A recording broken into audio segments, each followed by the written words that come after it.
Dreams, no matter how beautiful, eventually have to end.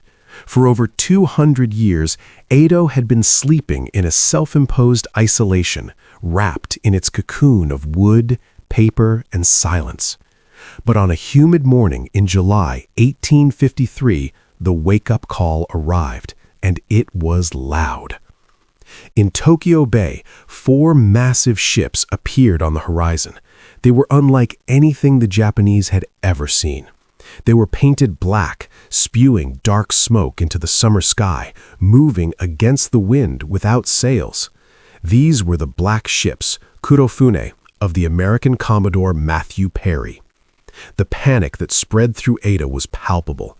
But interesting enough, it wasn't just a military panic, it was a sensory shock. Remember, this was a city of quiet footfalls and wooden bells. Suddenly, the air was filled with the deafening roar of steam engines and cannon salutes. The Industrial Revolution had arrived, banging on the front door. The era of the floating world began to sink.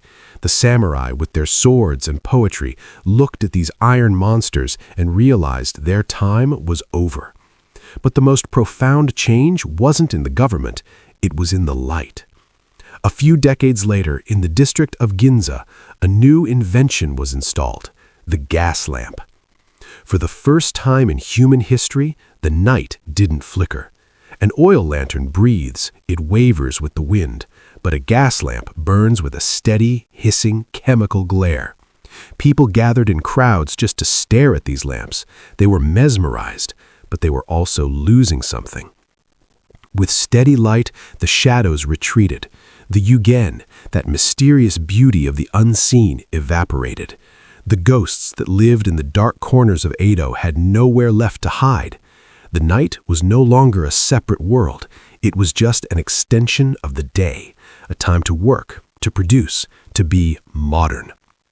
The peddler's whistle was replaced by the factory siren. The wooden clappers of the fire watch were replaced by the clanging of fire engines. The intimacy of the small circle of light was gone, replaced by the grand, impersonal illumination of the modern city. Japan had woken up. It traded its dreams for power. It traded the silence of the snow and the warmth of the paper lantern for steel, steam, and electricity.